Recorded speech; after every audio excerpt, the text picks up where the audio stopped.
Welcome students. आज हम बनाएंगे क्लास 10 के मैथ के चैप्टर 13 यानी वेरिएशन या परिवर्तन के कुछ एप्लीकेशंस को जो बने हुए नहीं हैं, जिसमें हम बनाएंगे एप्लीकेशन 10, 16, 19, 24 एंड 27। तो पहले आते एप्लीकेशन 10 पे। Sameer Babu takes 2 hours to reach the station from his house by driving a car at the speed of 60 kilometre per our.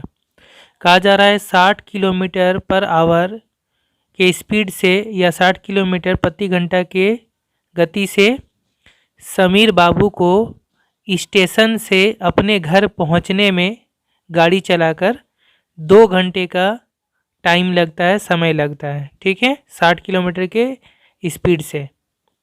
Let us calculate by applying the theory of variation how much time will he take to reach the station from his house if he drives at the speed of 80 kilometre per our. तो कहा जा रहा है कि variation का theory को use करके यानी वेरिएशन का मेथड या पद्धति को इस्तेमाल करके हमें ये पता करना है कि समीर बाबू को 80 किलोमीटर पर आवर की स्पीड से 80 किलोमीटर प्रति घंटा के गति से घर से स्टेशन पहुंचने में कितना टाइम लगेगा। घर से स्टेशन पहुंचने में कितना टाइम लगेगा। यहाँ पे देखिए स्पीड जो है उनका बढ़ गया। ठीक है, यहाँ पे आंसर के लिए हिंट्स दिया हुआ है कि velocity and required time are in inverse variation to travel a fixed distance. Velocity यानी रफ्तार या गति और जो टोटल टाइम है रिक्वायर्ड टाइम, ये दोनों आपस में क्या है, इन्वर्स वेरिएशन में है। ठीक है, ये दोनों इन्वर्स वेरिएशन में है या विपरीत परिवर्तन में है, एक दूसरे का उल्टा है। वेलोसिटी या गति या स्पीड अगर ज़्यादा होता है तो टाइम कम लगेगा और अगर वेलोसिटी कम है तो टाइम ज़्यादा लगेगा। इसलिए ये दोनों क्या है, इन्वर्स वेरिएशन में, उल्टा है एक दूसरे का। ठीक है, तो देखिए किस तरह बनाएंगे। तो स्टूडेंट यहाँ पर जो है हमारे पास दो वेरिएबल हैं, दो चर राशि है, एक है स्पीड और दूसरा है टाइम। ठीक है, यही दो चीज़ दिया हुआ है क्वेश्चन में।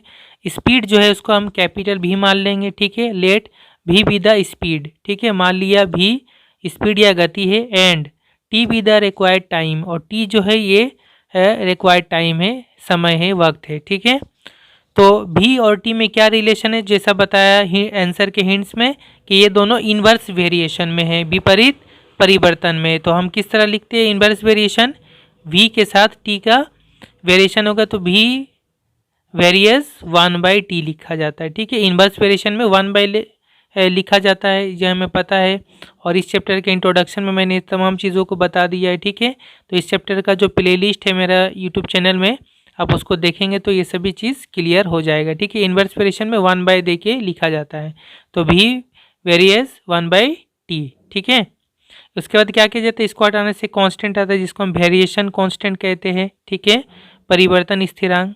तो और v इक्वल टू हो जाएगा k इंटू 1/t हो जाएगा, k इंटू 1/t। k क्या चीज़ है, नॉन जीरो वेरिएशन कांस्टेंट, ये ज़ीरो नहीं होता इसलिए नॉन जीरो वेरिएशन कांस्टेंट, परिवर्तन स्थिरांक। ओके, इसके बाद अब क्वेश्चन में क्या बोला है, जब उसका स्पीड 60 किलोमीटर है पर आवर तो टाइम लग रहा है 2 घंटा। ठीक है, तो यहाँ पे हम वो चीज़ को लिखेंगे व्हेन v इक्वल टू कितना है, 60 किलोमीटर पर आवर, ये गति है, स्पीड है। देन t टाइम कितना है, 2 आवर से 2 घंटा है। ठीक है, तो ये v और t ये दोनों को हम यहाँ पे पुट कर देंगे और यहाँ से हमारा k का वैल्यू आ जाएगा जो कांस्टेंट है। ठीक है, देयरफॉर v के जगह में हम लिखेंगे 60 equal to k into 1/t के जगह में कितना लिखेंगे, 2। ओके, तो यहाँ से क्या हो जाएगा, k 1 से इंटू जाएगा, यहाँ नीचे बटा 2 है, 2 इक्वल टू किधर आएगा तो 60 से इंटू हो जाएगा, इस तरह क्रॉस में। ठीक है, क्योंकि यहाँ डिवाइड है तो इधर आएगा तो मल्टीप्लाई हो जाएगा, इंटू हो जाएगा। तो 2 इंटू 60 कितना हो जाएगा, 120, 60 दूना 120 और k इंटू 1 k, तो k इक्वल टू आ गया 120, घुमा के लिख लें k इक्वल टू 120। 20। अब k का जो वैल्यू आया इसको हम क्या करेंगे, अगेन यहाँ पे पुट कर देंगे फिर से। तो इस तरह हमारा जो ये फॉर्मूला एक जैसा वो पूरा आ जाएगा। देयरफॉर b इक्वल टू क्या आ जाएगा, k के जगह में 120 और इंटू 1 हो जाएगा, तो 120 इंटू 1/t इस तरह लिख ले। ठीक है, ये आ गया। अब नेक्स्ट क्या बोला है, नेक्स्ट बोला था कि जब स्पीड 80 किलोमीटर तो कितना टाइम लगेगा। तो व्हेन वेलोसिटी या स्पीड है 80 किलोमीटर पर आवर, देन हमें टाइम निकालना है। तो टी क्वेश्चन मार्क, यानी हमें टाइम पता करना है। ओके, तो हम क्या करेंगे, v के जगह में 80 पुट करेंगे और यहाँ से हमारा टाइम आ जाएगा इस जगह से। देयरफॉर v के जगह में हम लिखेंगे 80 इक्वल टू 120 इंटू 1/t और यहाँ से t निकालेंगे हम। तो t किस तरह से आएगा, तो t यहाँ पे इस तरफ इंटू कर देंगे, t को इस तरफ 80t हो जाएगा। तो 80t इक्वल टू 120 इंटू 120 होगा। ठीक है, 120। और अब t इक्वल टू कितना होगा, 80 यहाँ पे इंटू है t के साथ, तो 80 इक्वल टू किधर आएगा, तो डिवाइड हो जाएगा, 120 के नीचे आ जाएगा। ओके, हम यहाँ से कैंसिल करें, 0 0 कैंसिल, और ये 4 के टेबल से कट जाएगा, 4 के पहाड़ से, 4 दूना 8, 4 तिया 12, तो आ गया 3/2। इसको डिवाइड करेंगे तो 2 1 कम 2 और 1/2, यानी 1.5 घंटा। 1 से 1/2 मतलब 1.5 होता है, तो 1.5 घंटा टाइम लगेगा समीर बाबू को स्टेशन जाने में अपने घर से। ओके, तो ये हो जाएगा हमारा आंसर। ओके, नेक्स्ट हम बनाएंगे एप्लीकेशन 16। क्या है, if A square plus B square directly varies with A square minus B square. अगर ये दोनों डायरेक्ट वेरिएशन में हैं, let us prove that A directly varies with B. तो ए और बी आपस में डायरेक्ट वेरिएशन या सरल परिवर्तन में होंगे। ये इंपॉर्टेंट क्वेश्चन में से भी है। ओके, तो स्टूडेंट ये गिवन है, दिया हुआ है, ये हमें प्रूव करना है। प्रूव दैट, शॉर्ट में मैंने पीटी लिख लिया। ओके, तो सबसे पहले यहाँ से हमें वेरिएशन का निशान या चिन्ह को हटाना पड़ेगा, तो के आ जाएगा कांस्टेंट जैसा इसका रूल है, और A square plus B square equal to K into A square minus B square हो जाएगा। ओके, ये दो टर्म है इसलिए ब्रैकेट यूज़ कर लेंगे। के क्या है, नॉन जीरो कांस्टेंट है, नॉन जीरो वेरिएशन कांस्टेंट है, परिवर्तन स्थिरांक। ये बार बार आपको क्वेश्चन में जब सॉल्व करेंगे तो लिख लेना पड़ेगा। ओके, अब यहाँ से हम क्या करेंगे, इसको नीचे लेकर आएंगे इस तरफ, ए स्क्वायर प्लस बी स्क्वायर बटा हो जाएगा, क्योंकि यहाँ इंटू है तो इक्वल टू किधर आएगा, डिवाइड हो जाएगा, ए स्क्वायर माइनस बी स्क्वायर। यहाँ पे सिर्फ क्या रह जाएगा, के। यहाँ से हम क्या करने वाले हैं, यहाँ पे हमारा देखिए, यहाँ पे हम एक चैप्टर 5 जो था रेशियो प्रोपोर्शन, अनुपात समानुपात, वहाँ पे एक चीज़ हमने सीखा था जिसको हम बोलते हैं कॉम्पोनेंडो एंड डिवाइडेंडो, योग भाग प्रक्रिया। वो यहाँ पे हम यूज़ करेंगे। ठीक है, तो क्यों यूज़ करेंगे, क्योंकि यहाँ पे ए स्क्वायर प्लस बी स्क्वायर है, यहाँ ए स्क्वायर माइनस बी स्क्वायर है। जब ऐसा आता है एक जैसा ही है और यहाँ एक जगह प्लस एक जगह माइनस, तब वो चीज़ यूज़ किया जाता है। उससे क्या होता है, ए और बी अलग अलग जैसा आ जाएगा। ठीक है, जो हमें प्रूफ करने में ईजी होगा। तो यहाँ पे हम वही चीज़ यूज़ करेंगे। उसके लिए इधर फ्रैक्शन है बटा में, तो इधर भी बटा में कर लेंगे। तो यहाँ बटा में क्या है, कुछ नहीं, मतलब नीचे 1 होता है, हमेशा बटा में नीचे 1 होता है। ठीक है, अब हम वो चीज़ यूज़ करेंगे, componendo and dividendo, by componendo and dividendo, योग भाग प्रक्रिया से।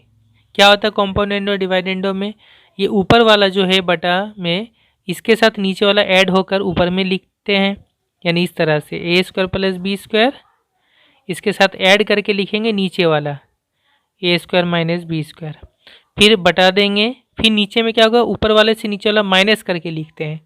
तो A square plus B square ये ऊपर वाला था, माइनस नीचे वाला ब्रैकेट में लिखेंगे A square minus B square. Okay, इसी तरह राइट साइड में भी होगा, ऊपर वाले के साथ नीचे वाला ऐड करके लिखेंगे, ऊपर में के प्लस 1, नीचे 1 है तो के प्लस 1, और नीचे में के माइनस 1 लिखेंगे, ऊपर वाले से घटा के माइनस करके 1। ओके, अब ये देखिए कितना होगा, इसको ब्रैकेट को खोल देंगे तो A square plus B square plus A square minus B square, क्योंकि प्लस में ब्रैकेट खोलने से सेम टू सेम होगा, कोई साइन चेंज नहीं होता। लेकिन नीचे में जब ब्रैकेट खोलेंगे तो यहाँ माइनस है तो ये साइन बदल जाएगा, माइनस माइनस प्लस हो जाएगा। ओके, ये उसी तरह रहेगा, A square plus B square minus A square, ये माइनस माइनस प्लस, सिर्फ इस जगह में साइन चेंज होता है क्योंकि ब्रैकेट से पहले यहाँ माइनस है, प्लस बी स्क्वायर। इस तरफ उसी तरह रहेगा K plus one by K minus one. अब यहाँ देखिए ऊपर में minus B square plus B square cancel हो जाएगा, नीचे में माइनस ए स्क्वायर और प्लस ए स्क्वायर कैंसिल हो जाएगा क्योंकि दोनों सेम सेम चीज़ें और प्लस माइनस साइन है तो ये कैंसिल हो गया। ऊपर में ए स्क्वायर प्लस ए स्क्वायर है, दोनों ए स्क्वायर है, दोनों में प्लस साइन है, यहाँ कुछ नहीं मतलब प्लस, तो ये ऐड हो जाएगा, ए square plus A square 2a square होगा, 2 मरतबा ए स्क्वायर। इसी तरह नीचे में दोनों बी स्क्वायर ऐड हो जाएगा, B square plus B square, तो 2 मरतबा बी स्क्वायर हो जाएगा 2b square equal to K plus one by K minus one. ये दोनों 2 भी कैंसिल हो जाएगा ऊपर नीचे, ठीक है। अब जो है यहाँ ए स्क्वायर बटा बी स्क्वायर आ गया, दोनों का स्क्वायर है तो एक साथ होल स्क्वायर लिख सकते हैं, ये रूल है। दोनों में स्क्वायर है अगर बटा में तो हम एक साथ होल स्क्वायर लिख सकते हैं, equal to K plus one by K minus one. अब देखिए हम यहाँ पे क्या करेंगे, इस स्क्वायर को हटा देंगे। क्यों हटा देंगे, हमें जस्ट ए और बी चाहिए, क्योंकि हमें प्रूव करने में ए और बी चाहिए, स्क्वायर नहीं चाहिए, इसलिए इस स्क्वायर को हम हटाएंगे। स्क्वायर हटाने के लिए क्या करना होगा, इससे अब रूट चढ़ाना पड़ेगा, तो हम इस तरह बना लेते हैं और ए बटा बी इक्वल टू होगा रूट ओवर इस के plus one by K minus one, ठीक है, ये आ गया। अब देखिए ये के क्या चीज़ है, कांस्टेंट है, स्थिरांक है, तो के प्लस वन भी एक कांस्टेंट होगा क्योंकि वन पहले से कांस्टेंट है, वन एक नंबर इसलिए कांस्टेंट है। इसी तरह के माइनस वन ये भी कांस्टेंट हो गया, के कांस्टेंट है, वन कांस्टेंट है तो उसको माइनस करेंगे तो भी कांस्टेंट। ये सब मैंने इंट्रोडक्शन में बता दिया था इस चैप्टर के कि कांस्टेंट में कांस्टेंट ऐड करने से कांस्टेंट होता है, कांस्टेंट में कांस्टेंट माइनस करने से कांस्टेंट होता है, कांस्टेंट या स्थिरांक को बटा करने से कांस्टेंट होगा, उसका रूट रहने से भी कांस्टेंट होगा, ठीक है। तो ये टोटल चीज़ क्या है, कांस्टेंट है। इसको हम कुछ और मान लेते हैं, मान लीजिए इसको हम एम मान लेते हैं, ठीक है, एम से, ठीक है। तो देयरफॉर इस पूरा कांस्टेंट का एक नया नाम हमने दे दिया एम, तो क्या हो गया ए बटा बी इक्वल टू एम, और ए इक्वल टू बी इधर इंटू कर देंगे, यहाँ डिवाइड इधर इंटू हो जाएगा, एम इंटू बी। ओके, ये एम क्या चीज़ है, ये पूरा कांस्टेंट है, तो ये कांस्टेंट यहाँ लिख लेंगे। ओके, तो अब देखिए ए और यहाँ बी है, ये इक्वल टू और ये कांस्टेंट अगर हटाएंगे तो क्या चीज़ आ जाता है, हमारा वेरिएशन का निशान ये चिन्ह आ जाता है, जो हमें पता है पहले से, ठीक है। इक्वल टू और एक कांस्टेंट हटाने से ये निशान आ जाता है, और इस निशान को हटाने से ये इक्वल टू और एक कांस्टेंट आ जाता है, ठीक है। तो क्या आ गया आखिरकार लास्ट में, ए डायरेक्टली वेरीज विथ बी, जो हमें प्रूव करना था, तो ये प्रूव हो गया। ओके, इस तरह से बनेगा। नेक्स्ट बनाएंगे एप्लीकेशन 19, प्रयोग 19। If 5 men can cultivate 10 bighas of land in 9 days, let us calculate by theory of variation how long will be taken by 25 men for cultivating 10 bighas of land. कहा जा रहा है 5 आदमी 10 बीघा ज़मीन को 9 दिनों में कल्टीवेट कर सकते हैं, यानी जोत सकते हैं, जो खेत जोता जाता है, ठीक है, काश्तकारी के लिए, खेती बाड़ी के लिए, ठीक है। तो 5 आदमी 10 बीघा ज़मीन को 9 दिनों में जोत सकते हैं, कल्टीवेट कर सकते हैं। तो हमें थ्योरी ऑफ वेरिएशन से पता करना है, यानी वेरिएशन के मेथड या पद्धति से ये पता करना है कि 25 आदमी 10 बीघा ज़मीन को कितने दिनों में जोत सकेंगे, how long will be taken, यानी कितना दिन लगेगा। ओके, तो स्टूडेंट यहाँ एप्लीकेशन 19 को बनाने के लिए एप्लीकेशन 18 में जस्ट इसके जैसा क्वेश्चन दिया हुआ था, उसी तरह हम यूज़ करेंगे, ठीक है। यहाँ पे 3 चीज़ें, 3 वेरिएबल है, चर राशि, एक है कितना आदमी है, कितना दिन है और कितना ज़मीन है, ठीक है। ये तीनों को हमको ध्यान में रखना पड़ेगा, तीनों को हमें मान लेना पड़ेगा। Let the number of men B capital है, मान लिया आदमियों की तादाद या संख्या ए है, कैपिटल है। Number of days B capital B, दिन की तादाद या दिन की संख्या बी है, नंबर ऑफ डेज बी है। And area of land B C, और जो जितना ज़मीन है या खेत है वो उसका एरिया या क्षेत्रफल उसको हम सी मान लेंगे। ठीक है, ये ए बी सी। अब यहाँ 3 वेरिएबल है तो यहाँ पे हम दो दो का हम रिलेशन निकालेंगे कि कैसा उनमें वेरिएशन है, कैसा परिवर्तन है। पहले हम ए और सी का लिख लेंगे। तो ए और सी में देखेंगे कि कैसा वेरिएशन है। ए नंबर ऑफ मैन है, आदमियों की तादाद या संख्या है। सी एरिया ऑफ लैंड है। तो ए और सी में जो है डायरेक्ट वेरिएशन होगा, सरल परिवर्तन। क्यों? क्योंकि ज़्यादा एरिया होने से ज़्यादा आदमी लगेंगे, कम एरिया होने से कम आदमी लगेंगे। ठीक है, तो ये दोनों में क्या होगा, डायरेक्ट वेरिएशन होगा। तो therefore A directly varies with C. जब हम बी को यहाँ पे कांस्टेंट मान लेंगे, ठीक है, बी का यहाँ पे जब हम इसको कांस्टेंट मान लेंगे, व्हेन बी इज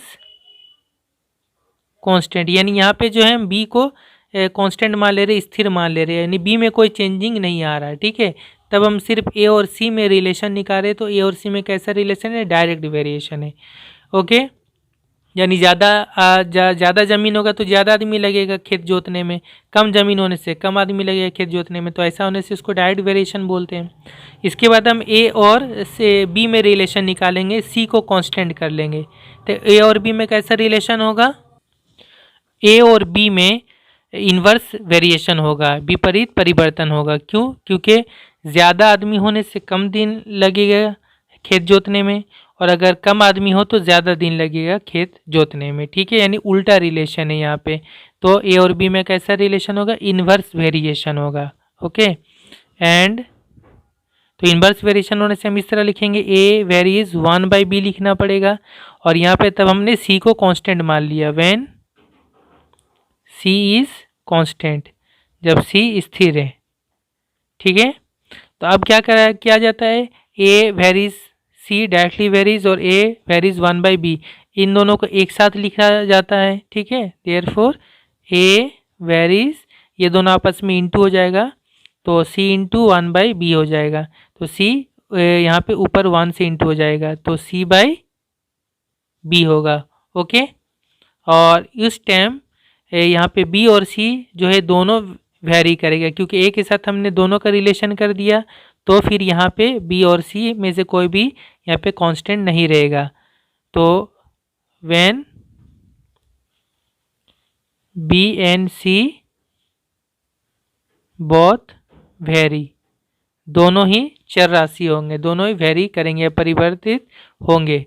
ओके, और ये कैसे लिखा जाता है, इसका एक थ्योरम है जिसको हम बोलते हैं थ्योरम ऑन जॉइंट वेरिएशन, जो मैंने इंट्रोडक्शन में बताया भी था। जब हमारा 3 अलग अलग वेरिएबल या चर राशि होता है तो इस तरह से एक साथ लिखने में जो यूज़ किया जाता है उसको हम बोलते हैं theorem on joint variation, joint variation का थ्योरम या प्रमेय। ओके, तो इस तरह से लिखने के बाद अब हमें यहाँ से हम ये इस निशान को, चिन्ह को हटाएंगे, फिर हमारा जो कांस्टेंट है वो आएगा।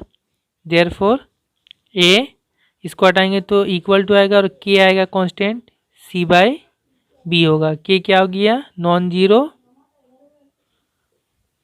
Variation constant. ओके, परिवर्तन स्थिरांक। अब जो क्वेश्चन में दिया होता है, क्वेश्चन में है 5 आदमी 10 बीघा जमीन 9 दिनों में जोत सकते हैं, कल्टीवेट कर सकते हैं। तो 5 आदमी यानी ए का वैल्यू है 5, और 10 बीघा ज़मीन है और 9 दिनों में जोत सकते हैं, तो यानी बी जो है दिन है, 9 दिन, बी के जगह में 9 होगा, एंड ज़मीन है टोटल 10 बीघा, यानी सी इक्वल टू है 10। ओके, तो इन तीनों को यहाँ पे हम पुट कर देंगे ए बी सी के जगह में, यहाँ से हमारा के आ जाएगा।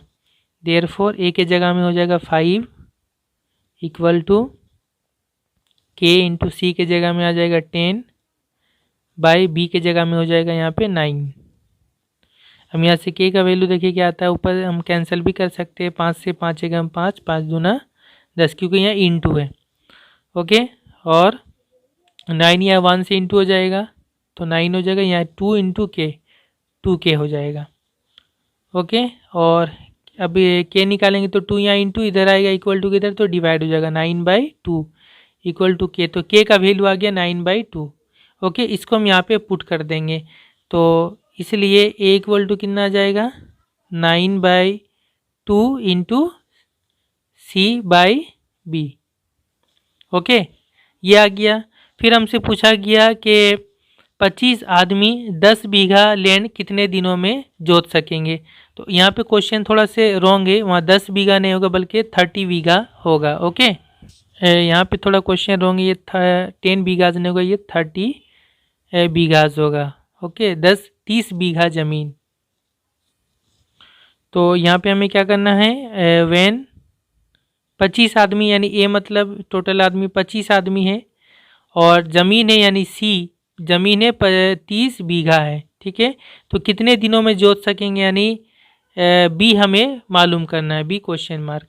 तो हम क्या करेंगे, जस्ट ए और सी का वैल्यू यहाँ पे पुट कर देंगे, ए और सी के जगह में बी आ जाएगा यहाँ से आंसर।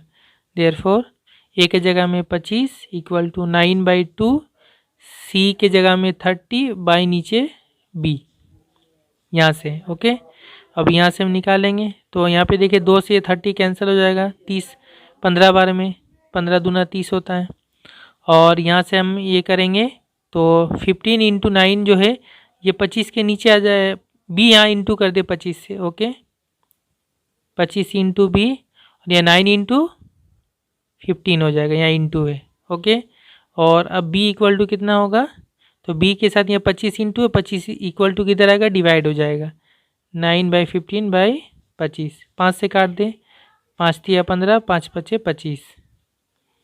ओके, और नहीं कटेगा तो 9 इंटू 3, 9 तिया 27/5, तो इसको डिवाइड कर दे, 5 पचे 25, 2 बचेगा 27 से, तो 2 ऊपर आ जाएगा, नीचे आ जाएगा 5। तो इतना दिन यानी कि 5 दिन कंप्लीट लगेगा और 2/5 इतना दिन एक्स्ट्रा लगेगा, तो इतना डेज टाइम लगेगा। तो यहाँ पे एक बार लिख लेते हैं हम, देयरफॉर रिक्वायर्ड टाइम, ठीक है, कितना होगा 5 सही 2/5 डेज, ये हो जाएगा आंसर। ओके, नेक्स्ट हम बनाएंगे application 24। If x directly varies with y and y directly varies with z, let us prove that x² plus y² plus z² directly varies with xy plus yz plus zx। Okay, तो इन दोनों को हम use करेंगे, और यहाँ से हमें ये और ये दोनों आपस में डायरेक्ट वेरिएशन में दिखाना होगा। तो डायरेक्ट वेरिएशन में दिखाने के लिए हम क्या करेंगे, ये वाला बटा ये वाला नीचे में इसको डिवाइड कर लेंगे, उसको हमें कांस्टेंट दिखाना पड़ता है, कांस्टेंट दिखाएंगे तो फिर हम ये डायरेक्ट वेरिएशन में बोल सकते हैं। ओके, तो यहाँ से हम थोड़ा सा प्रॉपर्टी यूज़ करेंगे। तो स्टूडेंट यहाँ पे ये दोनों गिवन दिया हुआ है, यहाँ पे हम एक ट्रिक यूज़ करेंगे, वो ये कि यहाँ पे 3 वेरिएबल एक्स वाई और जेड, हमें इन दोनों को डायरेक्ट वेरिएशन में दिखाने के लिए सभी को एक वेरिएबल में चेंज करना पड़ेगा, सभी को एक्स बना दे या सभी को वाई या सभी को जेड, तब हम जाकर दिखा सकते हैं। तो यहाँ पर हम क्या करेंगे, सभी को हम वाई बनाएंगे अपने आसानी के लिए, इजी के लिए। ठीक है, किस तरह से देखें, यहाँ से हम और लिखेंगे तो एक्स ये हटेगा तो क्या होगा इक्वल टू, और एक वेरिएशन कांस्टेंट आएगा इंटू वाई आएगा। ठीक है, फिर यहाँ से हम इसको थोड़ा सा चेंज करेंगे, देखिए यहाँ पे क्या होगा एक्स इक्वल टू के वाई, तो एक्स के जगह में हम क्या लिखेंगे, के वाई लिखेंगे, तो इस तरह एक्स हट जाएगा और वहाँ पे के वाई आ जाएगा, वाई आ जाएगा। यहाँ से हम जेड को हटाएंगे तो वाई को लेकर आएंगे, जेड के जगह में वाई को लेकर आएंगे, इसलिए इसको हम घुमा के लिख सकते हैं। और वाई अगर जेड के साथ डायरेक्ट वेरिएशन में है तो हम यहाँ से बोल सकते हैं z directly varies with y, ये प्रॉपर्टी है, ये दोनों अगर डायरेक्ट वेरिएशन में तो इसका उल्टा भी डायरेक्ट वेरिएशन में होता है। ठीक है, तो यहाँ से फिर अब हम इसको हटा देंगे तो एक इक्वल टू अगर एक दूसरा कांस्टेंट आ जाएगा और इंटू वाई हो जाएगा। ठीक है, तो अब देखिए दोनों में सेम कांस्टेंट नहीं होना चाहिए, तो हम दो अलग अलग कर लेते हैं, इसको k1 नाम दे देते हैं, इसको k2 नाम दे देते हैं। ओके, और k1 k2 ये दोनों क्या है, are non zero variation constant है, वेरिएशन कांस्टेंट है, परिवर्तन स्थिरांक। ओके, चाहे तो आप k1 k2 नाम ना देकर एल एम इस तरह भी नाम दे सकते, कुछ और भी नाम दे सकते जो आपको अच्छा लगे। मैंने आसानी के लिए K1 K2 नाम दे दिया है। तो अब क्या हुआ, x के जगह में हम K1y लिखेंगे, z के जगह में हम K2y लिखेंगे। इस तरह से क्या हो जाएगा, x और z हट जाएगा, सिर्फ y आ जाएगा। अब हम क्या करेंगे, ये वाला बटा ये वाला करेंगे। Therefore x square plus y square plus z square बटा, यानी डिवाइड करेंगे x y plus y z plus z x. अब हम वैल्यू पुट करेंगे, एक्स के जगह में क्या लिखेंगे हम K1y, तो यहाँ पे हो जाएगा K1y इसका होल स्क्वायर हो जाएगा, प्लस वाई स्क्वायर को हम इसी तरह छोड़ देंगे क्योंकि हमको y में ही चेंज करना है। जेड को हम चेंज करेंगे, जेड की जगह में क्या लिखेंगे K2y इसका होल स्क्वायर बटा, नीचे में x के जगह में हो जाएगा K1y, यहाँ पे इंटू है, इंटू ये y उसी तरह छोड़ देंगे, y को उसी तरह रहने देना है, y के जगह में y रहेगा, z के जगह में हो जाएगा K2y, फिर प्लस z के जगह में हो जाएगा K2y इंटू, यहाँ इंटू यहाँ इंटू x के जगह में हो जाएगा K1y। ओके, और अब देखिए क्या होता है, K1y का होल स्क्वायर क्या होगा, दोनों में स्क्वायर आ जाएगा, K1 square y square plus ये हो गया वाई स्क्वायर, ये हो जाएगा K2 का square y square, K2 square y square, दोनों में स्क्वायर आ जाएगा। यहाँ दोनों इंटू होगा तो K1 और वाई इंटू होगा तो वाई स्क्वायर हो जाएगा।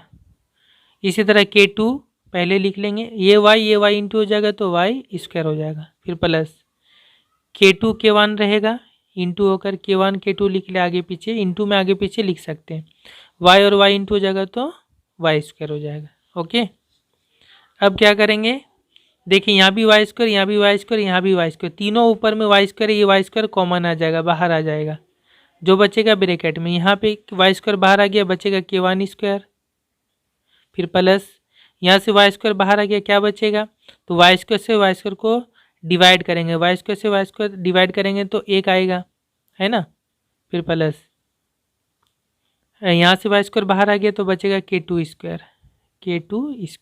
ओके, नीचे भी इसी तरह वाई स्क्वायर कॉमन आ जाएगा, यहाँ बचेगा K1, फिर प्लस यहाँ K2 बचेगा, यहाँ पर K1 K2 बचेगा, K1 K2, और ये दोनों वाई स्क्वायर बाहर में कैंसिल हो गया, आ गया ये चीज़। अब ये देखेंगे इसमें कोई वेरिएबल एक्स वाई और जेड कुछ भी नहीं है, वो तो कैंसिल हो गया, तो ये टोटल क्या चीज़ है, कांस्टेंट बन गया, ये टोटल क्या बन गया, कांस्टेंट। क्यों, K1 भी कांस्टेंट है, K2 भी कांस्टेंट है, तो इन लोग का स्क्वायर भी कांस्टेंट होगा, इनको इंटू भी करेंगे कांस्टेंट होगा, उन लोग को आपस में ऐड कर लेंगे, 1 ऐड कर लेंगे, सब कांस्टेंट है, तो ये टोटल क्या बन गया, कांस्टेंट, ये टोटल क्या हो गया, कांस्टेंट। और जब ये बटा कांस्टेंट हो गया, इसको कुछ m मान सकते हैं, कुछ भी हम, ठीक है, इक्वल टू m से m मान लिया हमने, तो ये बटा इक्वल टू m हो गया, therefore x square plus y square plus z square बटा x y plus y z plus z x equal to क्या हो गया, m हो गया, और m इसके साथ इंटू कर देंगे, और x square plus y square plus z square m into हो जाएगा इसके साथ, m into x y z z x. अब m और इसको हटाएंगे तो क्या आ जाएगा, वेरिएशन आ जाएगा, x square plus y square plus z square, और ये आ गया x y plus y z plus z x, जो हमें प्रूव करना था, ठीक है, तो ये हो गया प्रूव्ड। ओके, नेक्स्ट और लास्ट एप्लीकेशन बनाएंगे, application 27। The volume of A sphere varies directly with the cube of the length of its radius. कहा जा रहा है एक स्फीयर का जो वॉल्यूम है, गोलक का जो वॉल्यूम या आयतन है, वो उसके रेडियस या अर्धव्यास के लंबाई के क्यूब के साथ, क्यूब यानी उसका पावर 3 आर क्यूब के साथ डायरेक्टली वेरिएशन में है, वेरीज डायरेक्टली यानी सरल परिवर्तन में, ठीक है, यानी वॉल्यूम भी जो है वो आर क्यूब के साथ डायरेक्ट वेरिएशन में, इसका मतलब ये है। The length of diameter of A solid sphere of lead is 14 centimetre. कहा जा रहा है लीड या शीशे का एक सॉलिड स्फीयर है, ठोस गोलक है, उसका डायमीटर का लंबाई, व्यास का लंबाई 14 सेंटीमीटर है। If the sphere is melted, अगर उस स्फीयर को मेल्ट कर दिया गया यानी पिघला दिया गया, let us find by applying theory of variation how many spheres having the length of 3.5 centimetre radius can be made, यानी उस बड़े से स्फीयर या गोलक को पिघला कर 3.5 सेंटीमीटर रेडियस या अर्धव्यास वाला छोटा छोटा कितना स्फीयर हम बना सकते हैं। ये हमें थ्योरी ऑफ वेरिएशन या परिवर्तन के पद्धति से या मेथड से बनाना है। तो देखिए इसका सिंपल तरीका ये है कि बड़ा वाला जो स्फीयर या गोलक है उसका वॉल्यूम निकालेंगे और छोटा वाला जो स्फीयर है जिसका रेडियस 3.5 सेंटीमीटर है इसका वॉल्यूम निकालेंगे। तो छोटा वाला जो वॉल्यूम निकलेगा स्फीयर का गोलक का, उस वॉल्यूम से इस बड़े वाले का टोटल वॉल्यूम को हम डिवाइड कर देंगे तो हमारा आ जाएगा कि कितना हमारा छोटा स्फीयर हम बना सकते हैं। ठीक है, बड़े वाले के वॉल्यूम को छोटे वाले के वॉल्यूम से डिवाइड करना पड़ता है। जैसे फॉर एग्जांपल एक छोटे वाले स्फीयर का वॉल्यूम 2 है और टोटल बड़े वाले का वॉल्यूम है 10, तो कितना स्फीयर बनेगा 2 करके, तो 10 को 2 से डिवाइड करेंगे तो 2 पचे 10, 5 आ जाएगा। 5 छोटा छोटा स्फीयर हम बना सकते हैं। ठीक है, इसी तरह से। तो स्टूडेंट यहाँ पर हमारे पास दो वेरिएबल, एक है वॉल्यूम एक है रेडियस। इसको मान लेंगे let capital V be the volume and R be the radius of the sphere. ठीक है, मान लिया कैपिटल V आयतन है और R स्फीयर गोलक का अर्धव्यास है। ठीक है, तो V और R में क्या रिलेशन है जो क्वेश्चन में बोला है, ये बोला है कि V डायरेक्ट वेरिएशन में किसके साथ, इसके क्यूब के साथ, यानी R का पावर 3 इसके साथ है। ठीक है, तो ये हमारा है दिया हुआ। अभी इसको यहाँ से हटा लेंगे और B तो ये हटेगा तो इक्वल टू और K आएगा और यहाँ R क्यूब होगा। K क्या है, वेरिएशन कांस्टेंट है, नॉन ज़ीरो वेरिएशन कांस्टेंट, परिवर्तन स्थिरांक है K। ओके, अब हम क्या करेंगे, वैल्यू पुट करेंगे। एक में बोला है कि डायमीटर जो है बड़ा वाले स्फीयर का वो 14 सेंटीमीटर है, तो डायमीटर है यहाँ पे लिख लेंगे D इक्वल टू 14 सेंटीमीटर है। देयरफॉर R कितना है, इसका आधा होगा, 14/2, 2 सत्ते 14, 7 सेंटीमीटर होगा। ठीक है, तो जब R 7 सेंटीमीटर होगा तो यहाँ पुट करेंगे तो V कितना होगा, therefore V equal to K into R के जगह में हो जाएगा 7, तो 7 का क्यूब हो जाएगा, 7 का क्यूब। ठीक है, ये हो गया बड़े वाले स्फीयर का वॉल्यूम। ठीक है ना, बड़े वाले स्फीयर का वॉल्यूम। उसके बाद छोटे वाले स्फीयर का रेडियस कितना है, 3.5 सेंटीमीटर है, तो when R equal to 3.5 centimetre, तो ये छोटे वाले स्फीयर का वॉल्यूम, तो उस वक्त टोटल वॉल्यूम इसका कितना होगा, देन V इक्वल टू कितना होगा, तो यहाँ से फिर पुट करेंगे K और R के जगह में जो होगा 3.5, 3.5 इसका होल क्यूब। ठीक है, तो ये छोटे वाले स्फीयर का वॉल्यूम हो गया। अब क्या करेंगे, बड़े वाले स्फीयर का वॉल्यूम को छोटे वाले स्फीयर के वॉल्यूम से डिवाइड कर देंगे तो आ जाएगा हमारा, हम छोटा छोटा कितना स्फीयर हम बना सकते हैं।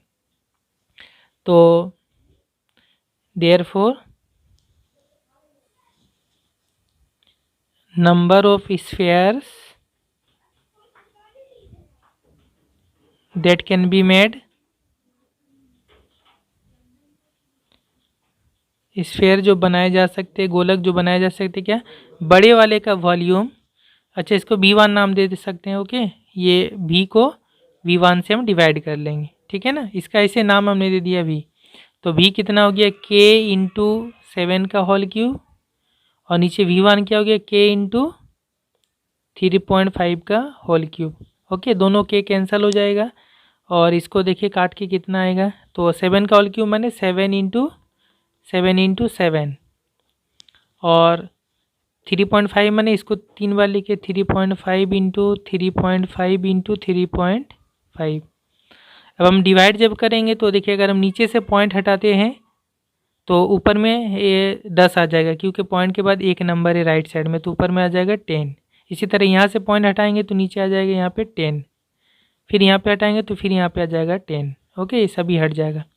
7 से काटे 7 पचे 35, 7 पचे 35, 7 पचे 35, 5 से काट दे 10 को, 5 दूना 10, फिर 5 दूना 10, फिर 5 दूना 10, तो ऊपर में आ गया 2 इंटू 2 इंटू 2, यानी 2 दूना 4, 4 दूना 8, तो हम 8 इक्वल टू 8, यानी 8 स्फेयर्स हम बना सकते हैं, 8 पीसेस, 8 पीसेस हम स्फेयर या गोलक बना सकते हैं। ये हो जाएगा आंसर। ओके, तो स्टूडेंट यहाँ तक हमारा ये कंप्लीट हो गया जो इम्पोर्टेंट एप्लीकेशन था, और जो कुछ मैंने अभी बताया इसका मैं PDF फाइल बना के डिस्क्रिप्शन में दे दूँगा, आप डाउनलोड करके भी रख सकते हैं। ओके, नेक्स्ट वीडियो में फिर किसी और दूसरे चैप्टर का वीडियो बनाऊँगा। Okay, thank you very much for watching.